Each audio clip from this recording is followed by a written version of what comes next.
punctures of the external jugular vein, right side. Any blood? No, that's the strange part.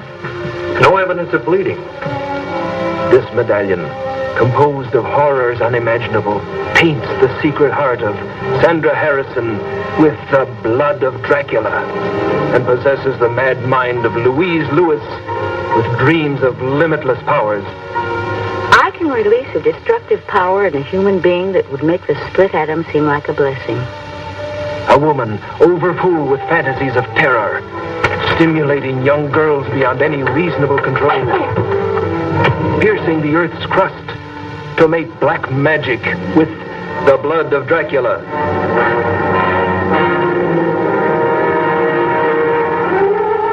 Transforming a young girl's love into terrifying bloodlust. Symptoms are identical. 2 incisions of the jugular vein. Was the killer human or animal? A Dracula.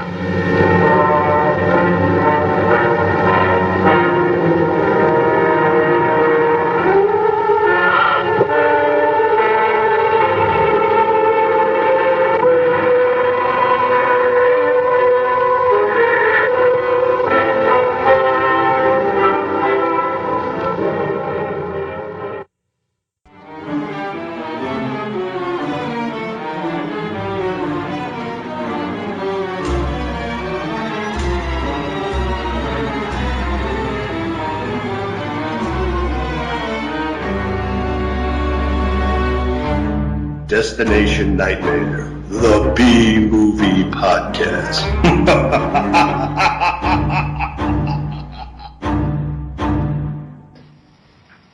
Well, you know what I heard is a good something you can take for insomnia.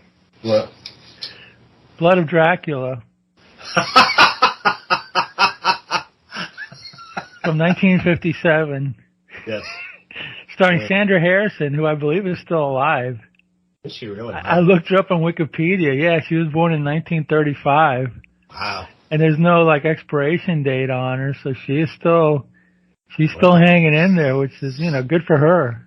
I don't know how much more she did after this movie, but she did some TV appearances and all that stuff. But yeah, no, she's still there. I mean, I've never seen her at conventions. I'm wondering maybe she doesn't want to, or she's probably 88, that's kind of old to be being dragged around to shows and stuff like that. But, yeah, I was just looking it up on Wikipedia. I see Sandra Harrison. Oh, okay.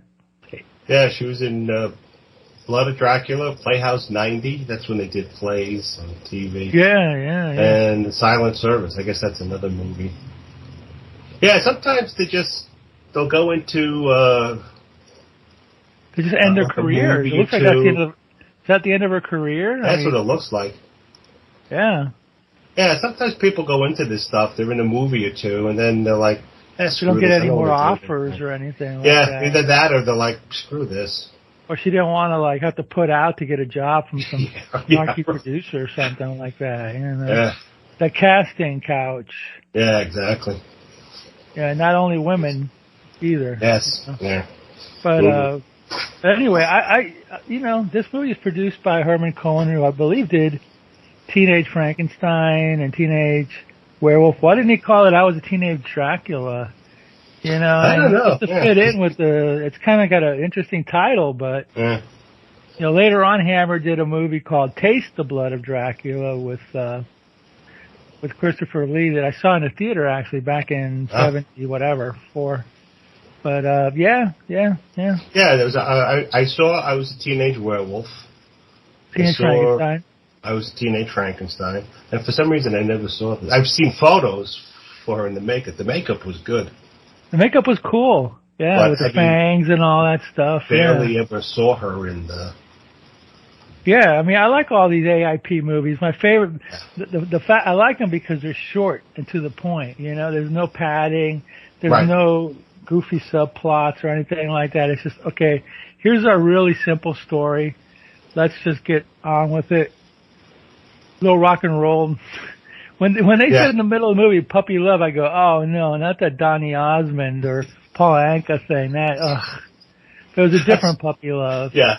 Which I don't know if it was any better, but Well, it was more tolerable than the other Puppy Love. And they called it Puppy Love, just because we're in a team.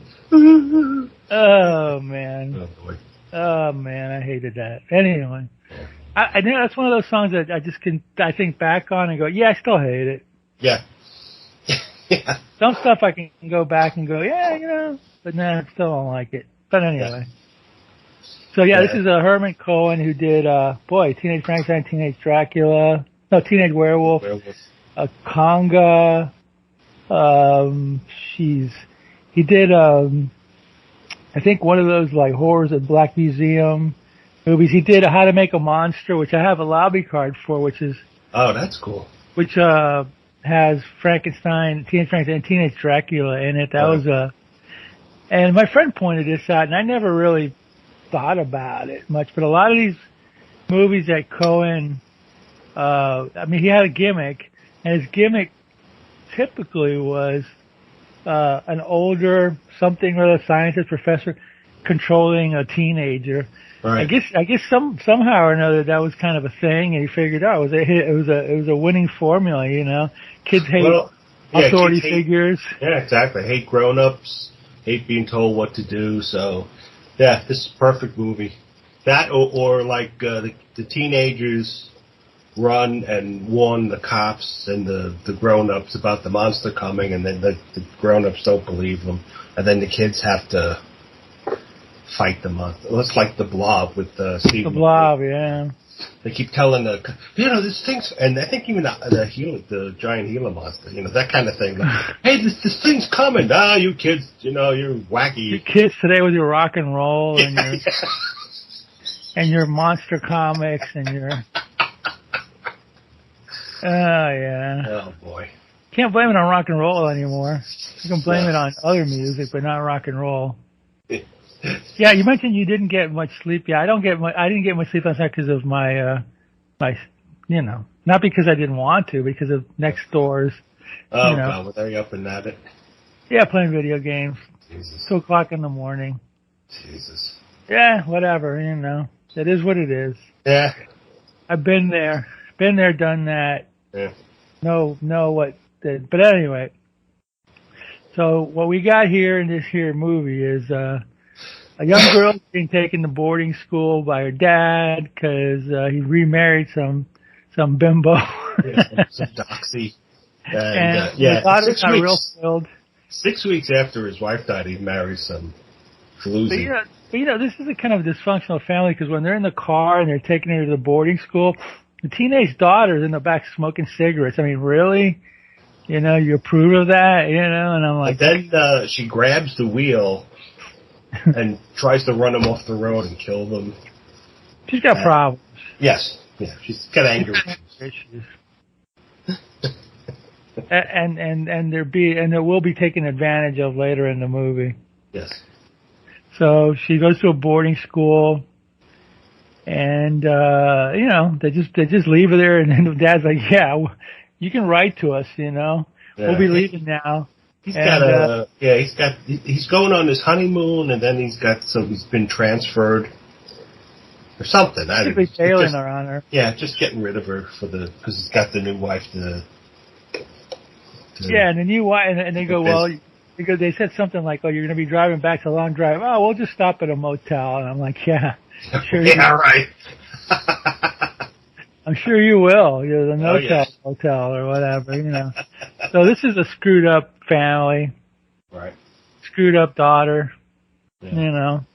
And they drop her in a school, and for some reason that teacher, the principal, I can't. She looks like somebody that was in Leave It to Beaver. Yeah, she looked like the woman who played the wife of the next door neighbor, Mr. Wilson. She looked like Mrs. Wilson. Yeah, she did. Yeah, Mrs. Wilson. Yeah, you're right. She did look like Mrs. Wilson. And I know she was familiar. She was like, man. Yeah.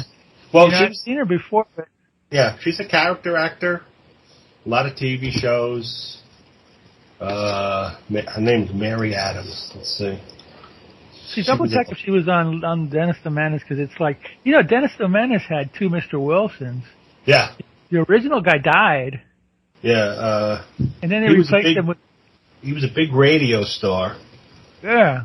And he passed, and then they got Gail Gordon. Gail Gordon, exactly, yeah. But the Mr. Wilson that died on the show, he was in his 50s, man. Was he really? He was in his late 50s. I don't think he was even 60 when he died.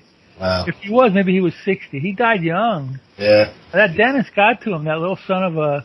that little bastard, he killed him, with his freaking pranks and his stupid, Mr. Wilson crap or whatever, This Thorndike, she was on a lot of TV shows. She was on Gunsmoke, Adventures of Rin Tin Tin, Sergeant Preston, Father Knows Best, Have Gun Will Travel, Donna Reed, Playhouse 90, Hawaii and I, Riverboat, Dennis the Menace. There you go. So was she Mrs. Wilson? No, I think she was. They say she's Helen Forbes. Okay. Twilight Zone, Wagon Train. Yeah, she was in a lot. My Three Sons. Oh boy. Yeah, she was in a lot. Well, that's happened. You have these sort of second-rate B-movie actors and actresses who go on television and they play the neighbor or.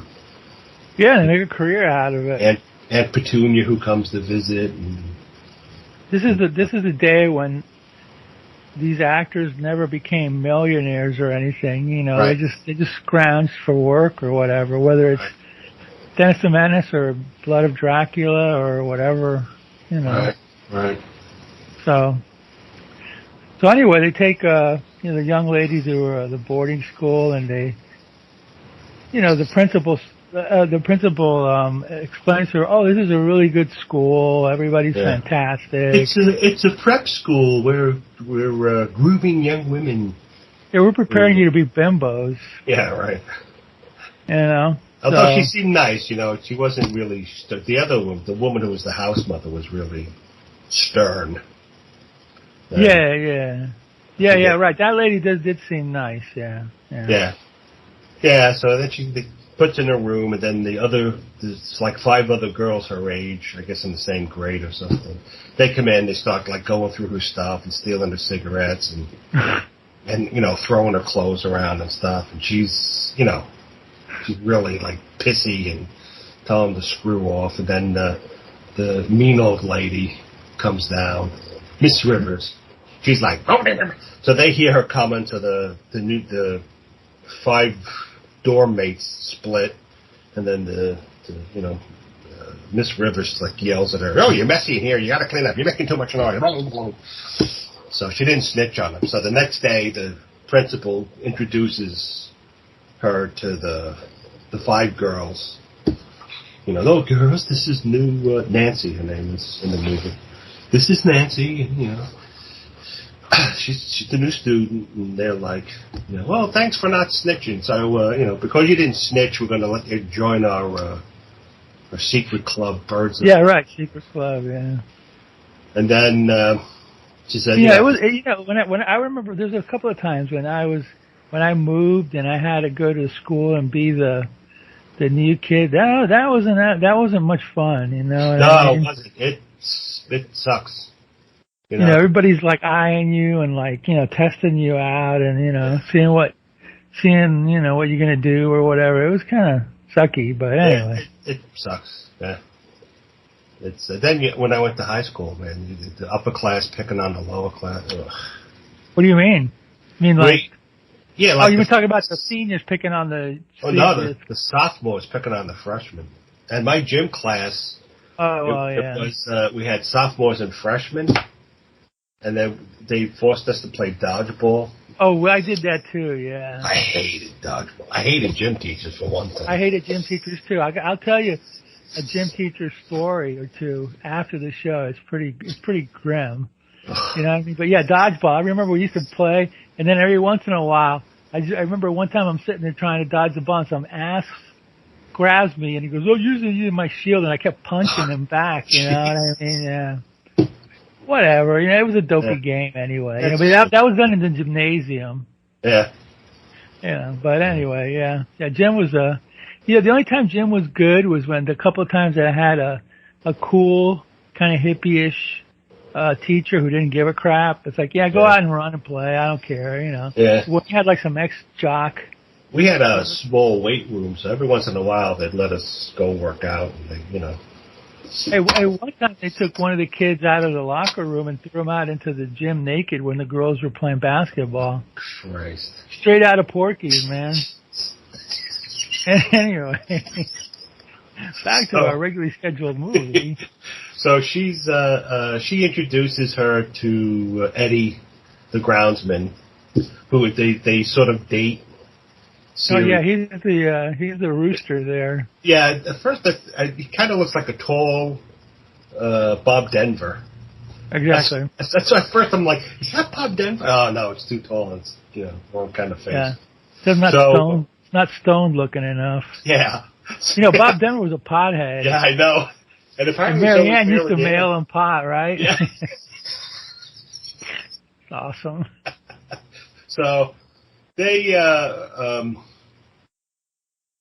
Eddie's hitting on the new girl, and she's like tells him to buzz off or whatever, and then the Myrna, the other girl, Myra, she's like, oh well, and then he gets yelled at by one of the other girls who he's secretly engaged to. And it's like, oh god, like Peyton Place or something. Yeah. There.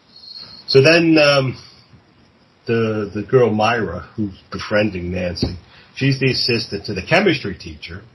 Oh, she's a piece of work, that chemistry teacher. Yeah. Who she's working on this thesis that. And you know what? Let me interject for a second. That thesis that she's working on, she was complaining that men are always putting women down, and nobody they always turn my thesis down because it's stupid. That's why. Because your thesis is stupid. Well, apparently not. She turned the girl into a vampire. Oh, it worked for that, but it doesn't make any sense. I mean, yeah, it worked, by hypnosis. Yes. A lot of movies in the 50s deal with that hypnosis thing. There was the alligator piece. I think it was the undead was one of them. That Brady Murphy story where they supposedly some woman the she creature was another one where they hypnotized her and she went back to prehistoric days or whatever. That was a thing. Yeah. Back then. Yeah. They didn't understand it back then, and then it had, I don't know, it could touch the unfathomed depths of your mind and pull forth, I don't know, some kind of destructive powers or whatever. Yeah, but anyway, her thesis was that men are destroying the world through radiation and nuclear testing, so she wants to take somebody and make them so horrible that men are going to realize that it's really man that does it and not. I didn't understand. Maybe you understand it. I didn't understand it. Something like that. That people are so destructive. Meanwhile, if this were the real world, they would say, you know what? This is an even better weapon. We're going to hypnotize all these soldiers to become monstrous vampires and have vampires. Yeah, there you go. Yeah, so. Yeah, the Army of Vampires sounds like an old Warren comic stories or something. Plus, she's a chemistry teacher. Why is she dealing with hypnosis and the mind? I mean, that's. Don't know. She's a scientist, I guess. So. But they peg Sandra Harrison as a good participant because she's got anger issues or something. Buried anger in here. Yeah, so they purposely burn her. And in an experiment to see. To see how she reacts. And she, pretty much almost, pulls off and beats the hell out of the girl. So then the chemistry teacher, takes her into her office and saying, can I hypnotize you? So she takes this medallion that she got from the Carpathian Mountains, and she uses it to hypnotize her, Nancy.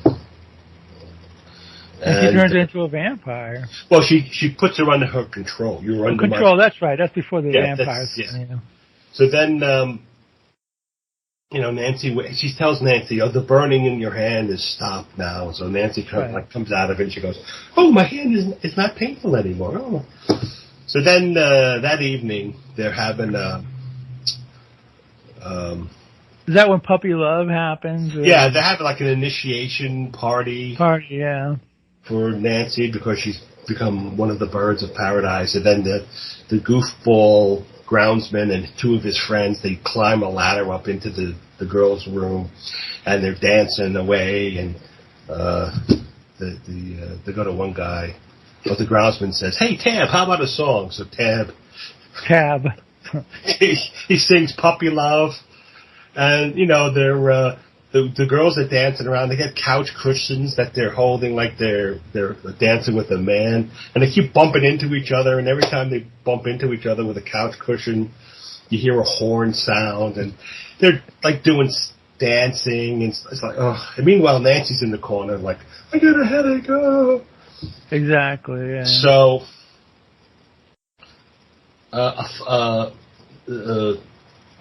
the chemistry teacher hears the noise and she looks up and she sees the movement through the window in the room.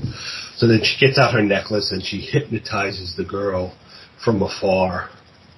And then Nancy's suddenly like, oh, I don't feel good. Oh, I'm going to go to bed.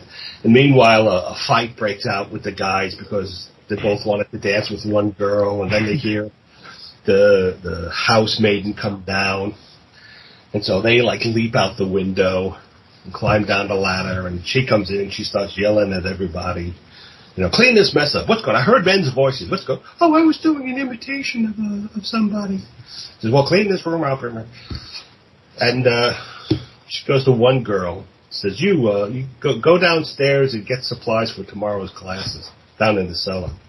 And meanwhile, she leaves, and then Nancy's going, oh, I got a headache. So they go, well, you go to bed. And then we'll clean up the room, and then, whoever the girl was, you go downstairs to get the supplies. So she goes downstairs in the cellar getting the supplies. And then she hears a noise, and she turns around, and something attacks her. We don't see what it is. So then the next day, the cops are there, and they're talking to the principal about the murder. And, they're like... asking her questions and stuff, and then they want to interview the girls, and they can't wake Nancy up. Like, oh, she's sleeping through all this, and the chemistry teacher comes in and says, all right, girls, go downstairs, cops want to talk to you. And she goes over to Nancy. She goes, Nancy, wake up. And then Nancy wakes up and goes, I had this horrible dream. Well, you're going to forget the dream. The cops want to talk to you. Like, okay, So then it switches to the police office. And the coroner's there saying, she's got 2 puncture marks on her neck and she's completely drained of blood. And then some other guy says, well, when I was in med school, my roommate was from the Carpathian Mountains. Yeah. He could tell stories of vampires and Draculas. Because apparently Draculus is also another name for vampire in this movie. Okay. Yeah. And... how he would drain blood. It was an old sickness. And the other cop, like the lieutenant's like, are you nuts? You can't say that. If that gets out to the press, it's going to be mass panic. We're going to look like laughingstock. Says, keep your mouth shut. So then, later on, you see the girls that in the same room. They're partying. It's Halloween, and they're doing a scavenger hunt. And she buried some stuff in the cemetery. So all the girls went, she gives them all shovels to go dig up the cemetery to find the items in the scavenger hunt. So then, they're all digging and looking and stuff. And then the one girl, she's with the groundsman, and they're talking about something. She wants their neck in the cemetery, and he's getting all creeped out by it. So right. So then she goes to dig up, looking for the stuff that's buried in the cemetery, and the chemistry teacher again hypnotizes Nancy from afar and you see this is the first time you see Nancy turn into the vampire, which looks pretty cool. She got long. It's like a close up of her face, and then it starts to dissolve into fangs and stuff. Yeah, she got long, like front, like the like a buck-tooth fangs or whatever. Her hair's all different and stuff. So she kills the one girl, and then the guy who sung the song, Tab, he comes along, and he sees her, Nancy, then she turns into the vampire again and attacks him and kills him. And then the other girls come along, so she runs away, and then they find the 2 dead bodies. And the girls are all... So then they're back in the police station. The cops are talking about, the 2 more bodies. They were also 2 puncture marks and drained of blood. And then the guy who spoke up before about the vampire was saying, look, I tell you, this is what's really happening. There are vampires and Draculas around. I was like, don't shut up, don't say anything. All right. So then they going to do a lie detector test. And the chemistry teacher hypnotizes Nancy again so that when she gives answers, they'll be truthful answers. And, she's like, all right, well, you're okay. You told the truth. And then the chemistry teacher sort of motions all the girls, back to the school. And then the principal calls in the chemistry teacher and is saying, I want you to take over some of my duties because this, the state's threatening to close us down and the parents are all freaking out. They want to pull all the girls out of school. So I want you to take over some of my duties. And the chemistry teacher goes, oh, of course I will, Right. Because the principal's all worried about everything. Yeah. Or whatever.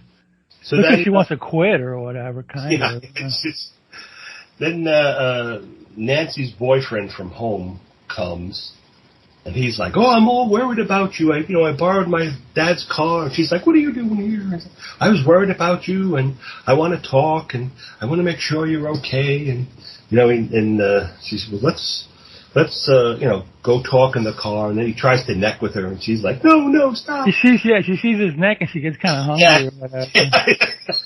So, she pushes him away, and she runs back into the school, and then she goes to the chemistry teacher's office, and she's saying, you gotta stop me from, you gotta, relieve me of this. Something's wrong. I don't feel right. I don't feel myself. I almost killed my boyfriend and stuff. So the chemistry teacher's like, when the experiment will be over soon, and when it is, you'll be proud of the role you had of being a vampire and killing people. Yeah, right.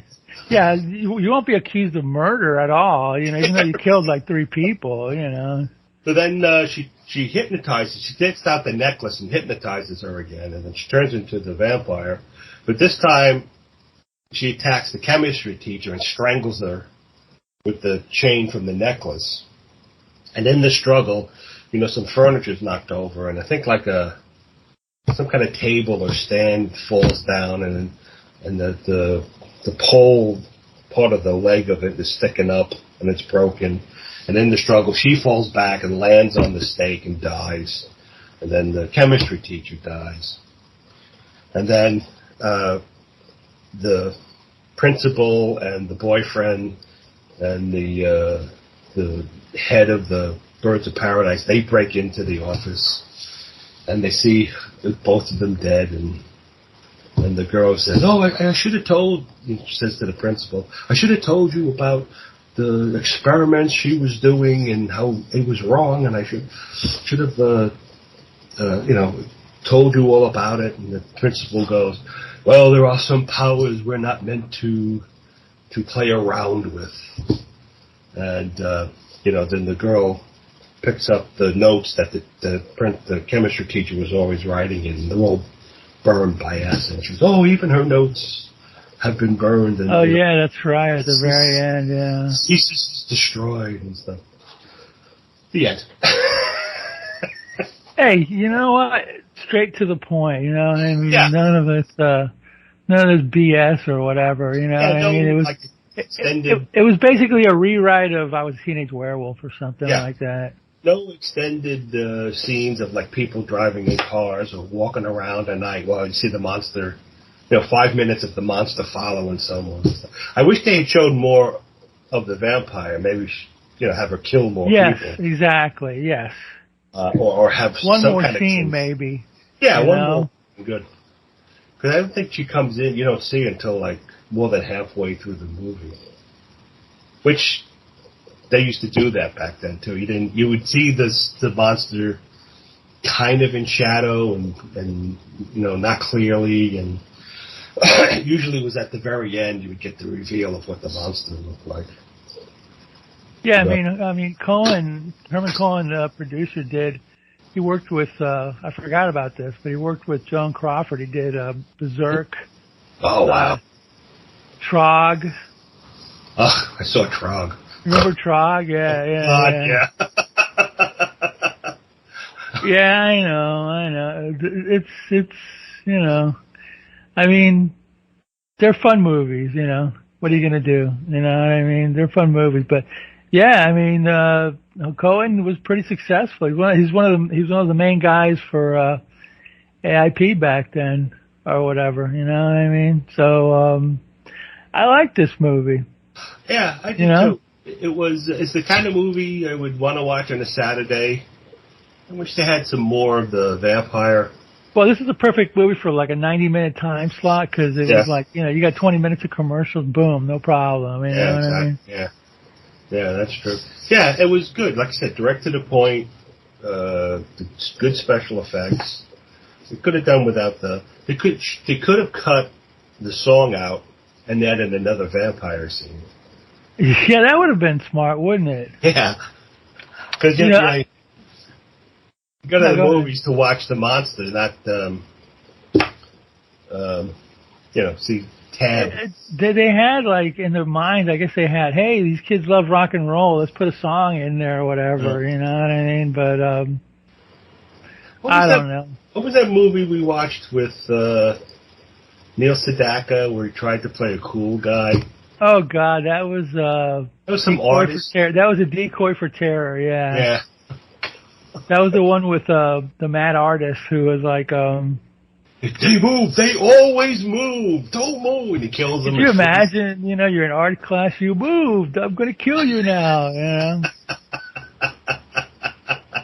Neil Sedaka, oh man, with his song "Do the Water Bug" or something like that. Yeah, they always had to stick a musical number in these. Even the Mass Wrestler movies, they have to stick a. Yeah. I guess they were like, well, if the parents are taking the kid, then maybe they want to watch a musical number. I guess they figured, these kids love that rock and roll now, so yeah, I guess, jeez, they're gonna love this song, and who knows? AIP may have even put it out on a single, on a single or something. Yeah. It was probably as good as the other songs around back then. I think this was on a double feature with Teenage Werewolf. Frankenstein. It was Frankenstein. Yeah, it says Frankenstein here. That would have been great to see.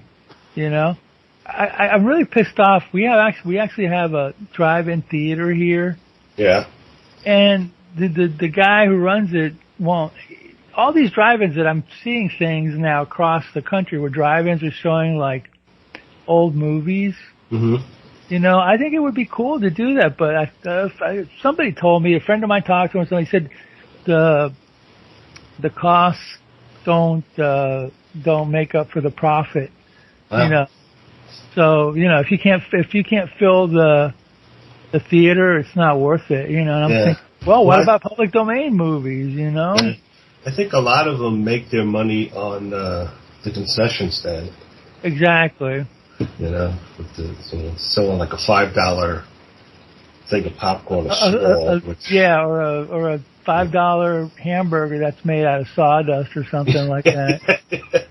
Well, the nacho with the fake cheese. People come in with these, I don't know, like a tray of food that they eat and stuff. Yeah, I mean, my friend, when we went to see during COVID, we went to the drive-in. They actually were playing Godzilla movies here and stuff like that. Yeah. And I didn't eat the concession stand because I know it was from previous experience that it was crap that they did. And, of course, it hasn't gotten any better.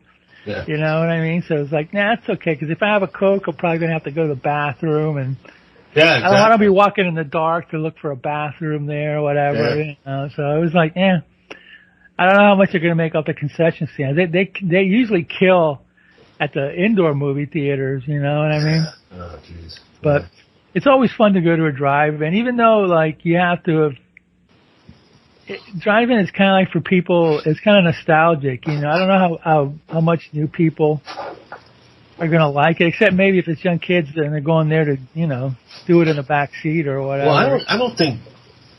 I remember reading somewhere, hearing somewhere that a lot of kids aren't even getting their licenses. Really? They have to go somewhere. They call Uber. They don't even get driver's licenses anymore? Yeah. So. Freaking freaks. Wow. Yeah, you know, now that you mentioned that, my friend did Uber for a little while. And it wasn't Uber, it was another company, Lyft or something like that. And he told me that a lot of times, you're right, it was kids wanting to be driven to school or driven to the mall. Wow. Yeah. And he wasn't making any money off it. Yeah. Wow. I mean, getting back to this movie, I'm just looking at stuff. It's kind of, I guess there is something to it. Like the chemistry teacher's dominance over the young. Well, there is, I guess if you want to see it, kind of like a lesbian undertone to it or whatever, even though there was never, you know. Yeah. But this guy who's writing on it, I think it was Bill Warren. He goes, people have seen elements of, you know, homosexuality and relationship between Wilf Bissell and Michael Landon in Teenage Werewolf, Michael Goff and Graham Currow in Horror of the Black Museum, and Robert Harris and Gary Conway and Gary Clark in How to Make a Monsters. Okay. I guess if you want to look for it, it's there. You know, I mean, I never really know, but I guess it is there. Yeah. You know what I mean? And they are kind of like rewrites of the same movie, just like, you know, dressed up a little different. You know, well, that's funny. I mean, I can remember watching Laurel and Hardy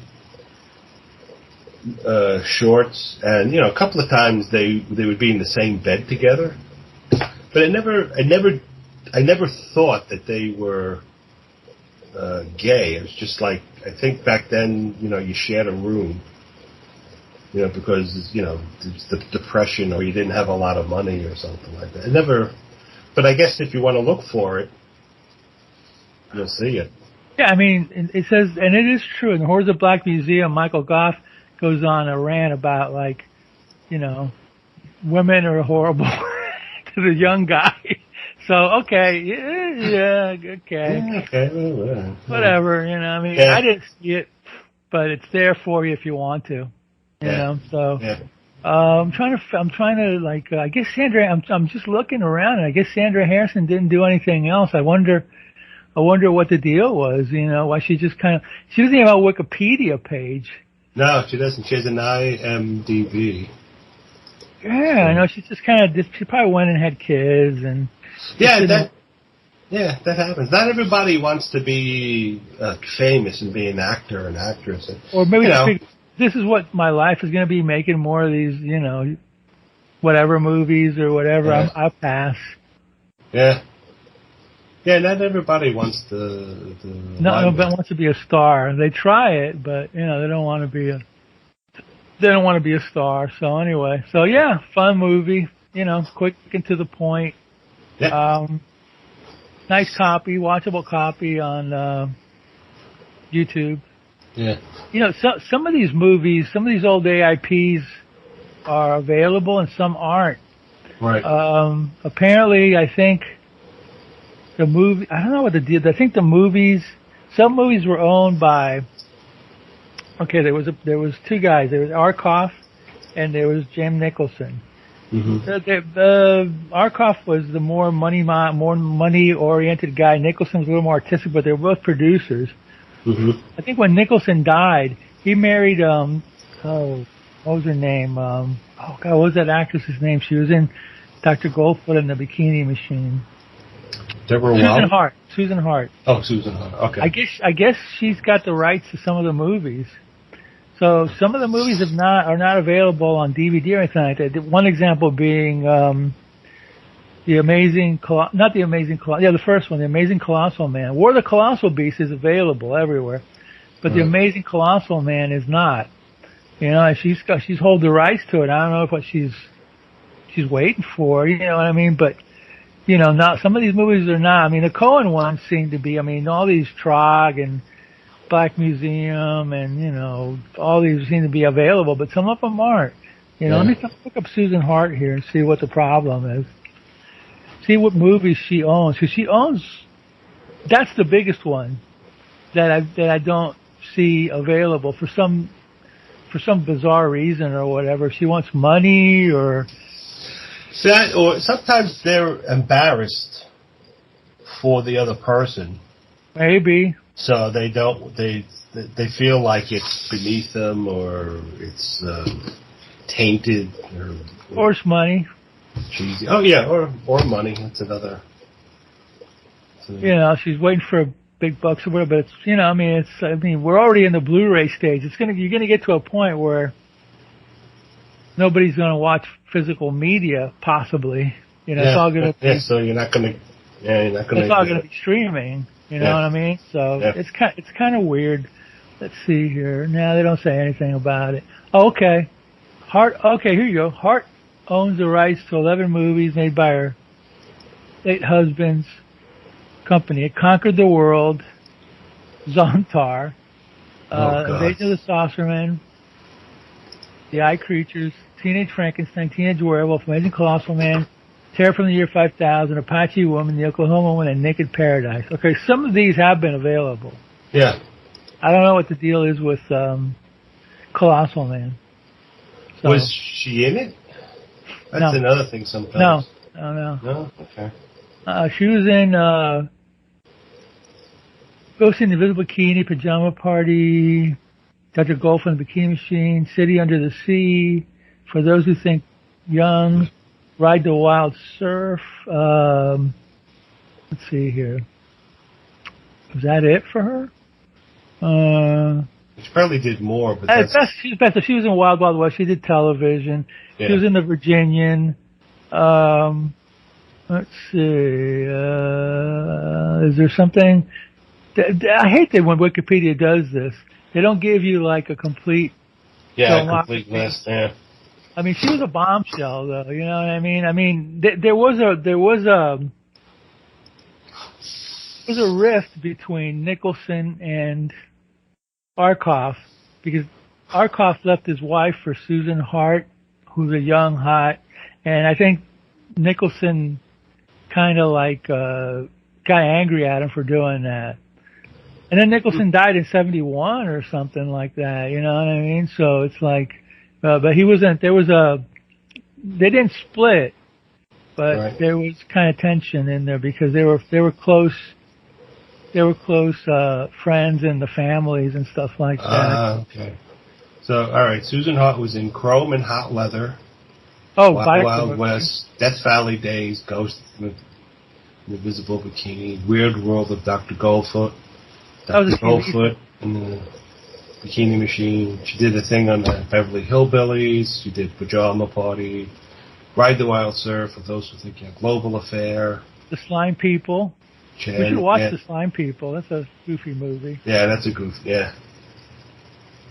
What else here? What else? Everything's moving slow today.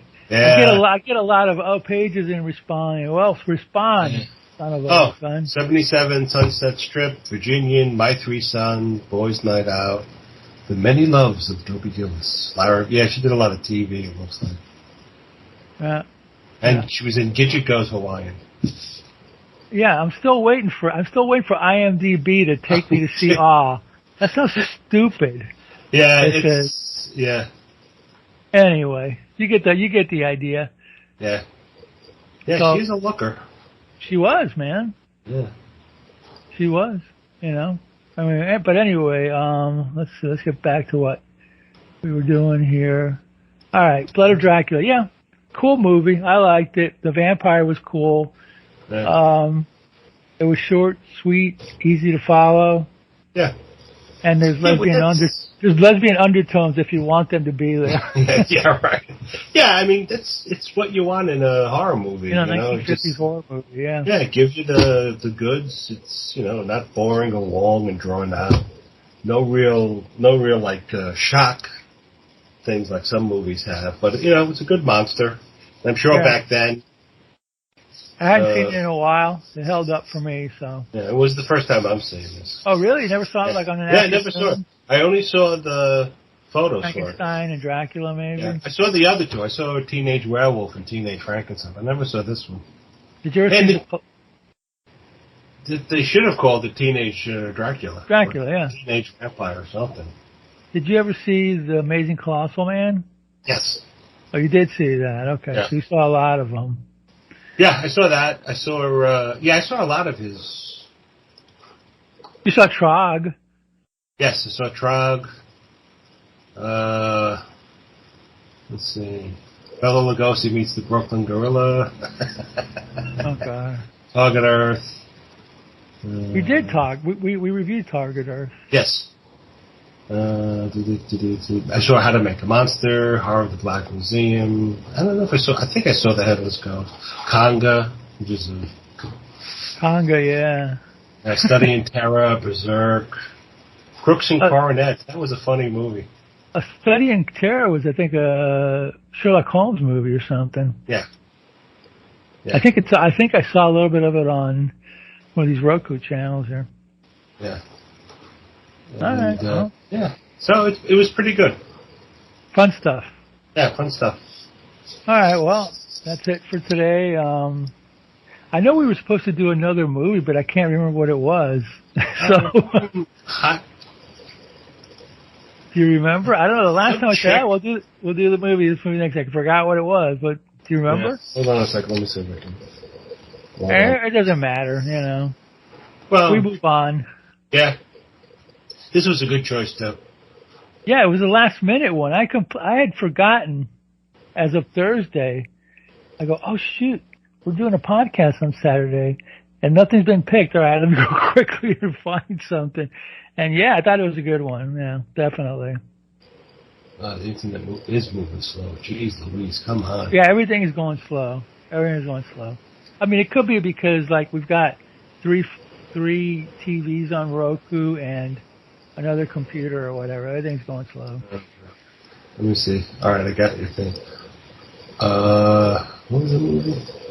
I don't know. I think I said it at the end of the show, and I can't remember right now. It doesn't matter. The Magical Mystery Tour.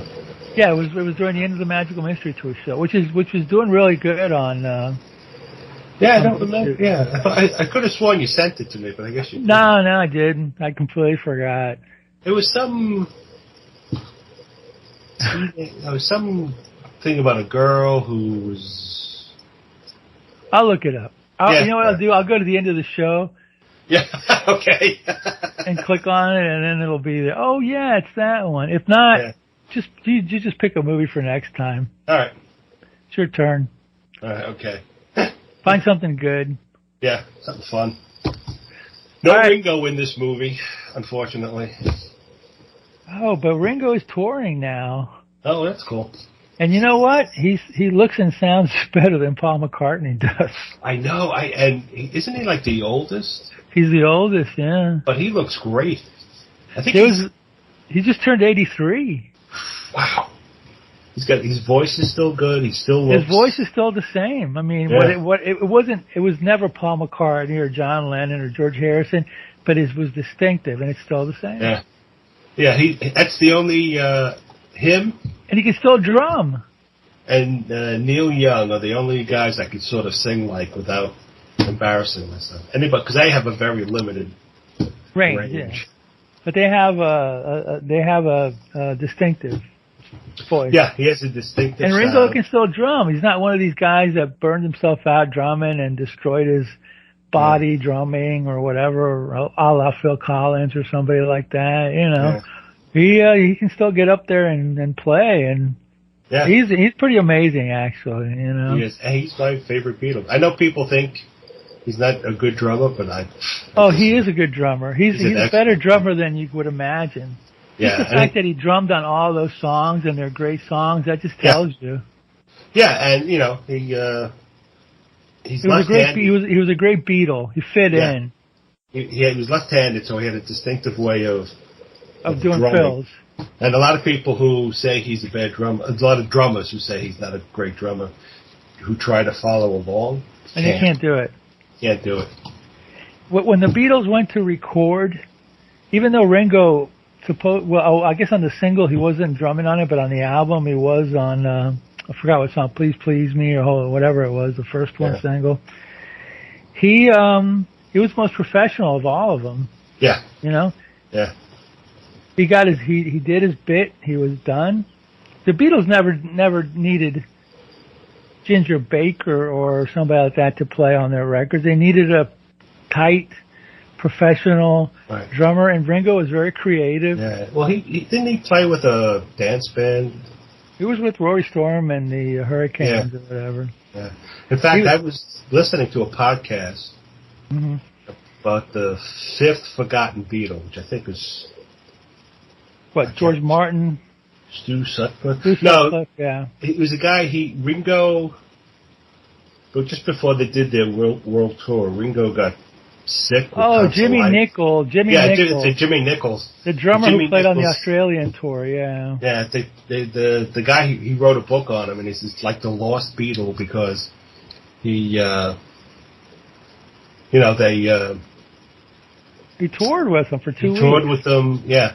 And then as soon as Ringo got better, it was like, see you later. Yeah, he kind of disappeared off the face of the earth. He was in several other bands, but I don't really know his story that much, you know. Yeah. I'll send you the link to the podcast. Yeah, I mean, really, Pete Best was more of a Beatle than him. Yeah. Because Pete Best actually played with him for a couple of years or whatever, till he got, replaced. Well, Jimmy Nichols was in like a cover band, so he would play all the Beatles songs. So when he auditioned, he already knew everything. That's why. So okay, so he was in a Beatle cover band back then. Yeah, so they're like, dude, you're in. Because all they played was 30-minute sets anyway. Yeah, yeah.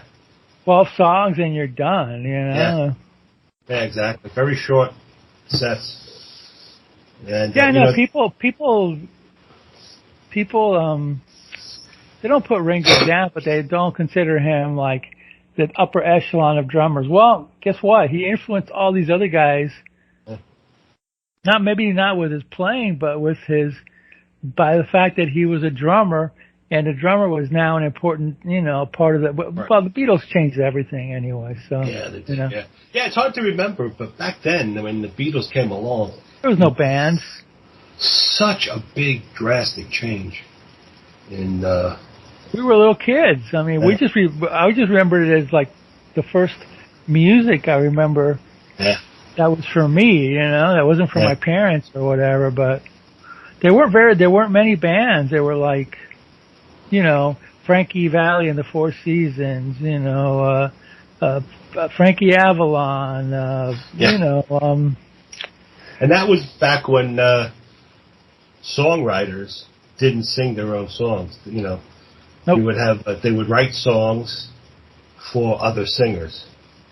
Oh. Yeah, so. It was a game changer. Yeah, big game changer. All right, well, that's it for today's show. We'll be back in a couple of weeks. Roddy's going to pick something. Something good. It's going to be great, I'm sure, and it's not going to have Ringo in it. Maybe. As long as it's not like, what was that dumb Paul movie, Give My Regards to Broad Street or whatever. Not that one. No. No, we want B movies, not grade Z. I did see a Beatle movie, which was in a theater. It was not, I didn't like it. It was called How I Won the War. It had John Lennon in it. Oh, yeah. I've never seen it in a long time. It was very dry. Yeah. Very British and dry, Yeah. So, Yeah, I mean, you can watch Ringo and Magic Christian still. It's the What was the other one? Magic Christian and Candy. Yeah. That was another Ringo movie. And Caveman. He was in So there's 3 left to go. Yeah. Maybe another one. Well, he's in that Mark Bolan documentary, too. I don't know if that counts for anything, but it's called Born to Boogie or something like that. Ringo directed it back in 72, maybe, or something like that. So that's another one, Mark Bolan, another one of these guys that made it big over there, but he had one big hit here. He did, but yeah, Jeepster, right? No. Bang a Gong. Yeah. Jeepster was. I always like Jeepster better. Yeah, that's fine. I like his music. You know, kind of funky and fun. But anyway, so all right, we'll be back. And in the meantime, Roddy, take us out with your words of wisdom. Watch more B-movies.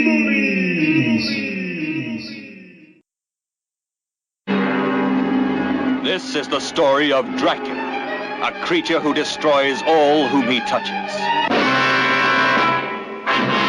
Dracula the terrifying, the feared, who sleeps in the tombs of the dead by day and arises at night to inflict his terror upon the innocent and the unsuspecting. You must help me. You must. You're my only hope. You must. I'll help you. I promise.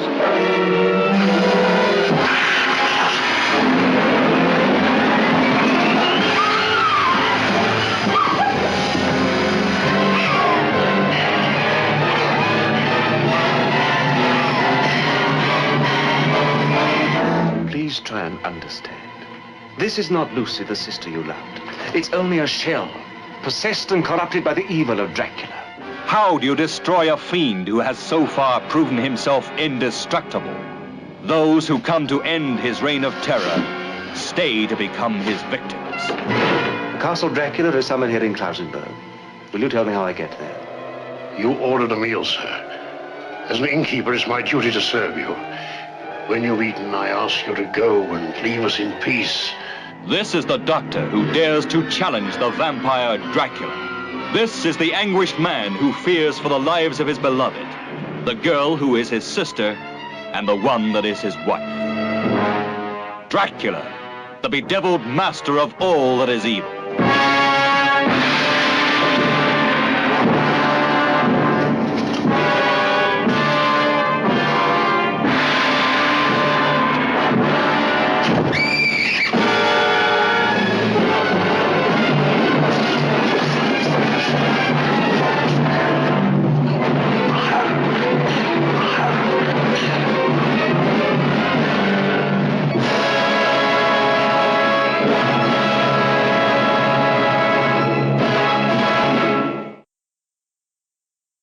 Feel the cold grip of his presence. Sense the clammy excitement of his evil. Taste the sharp fear that he alone can bring.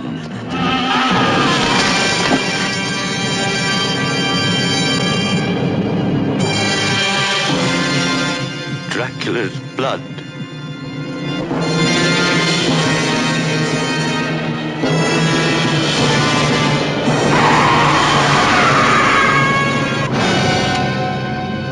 This way, gentlemen. We know the way. These men thought they had tasted all that life had to offer.